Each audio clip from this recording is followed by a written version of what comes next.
So since my last video got so much heat, let's do another one.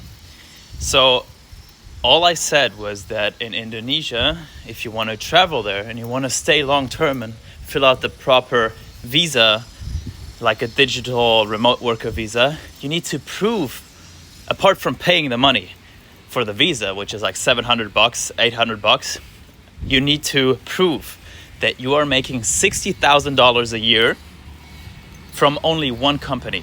So if you're a freelancer and you have multiple income streams, it doesn't work. And I don't understand why. So people commented, well, I should just go home to my country, or that it's as hard for them as for me.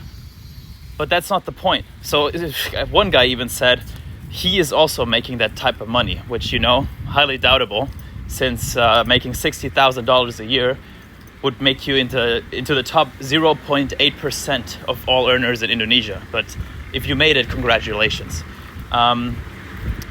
So instead of attacking me and saying, why? Well, it should be like 60,000. Why don't we just reduce the amount that you need to make, or even get rid of it? Who cares how much money someone makes? If you are affording the visa and you're going to a country, you paid it. What is the difference between someone making 10,000 a year or 60,000? It's like, oh, we don't want the poor people. Well, you're still richer than most Indonesians, right? If you're making 10,000 a year, you're still richer.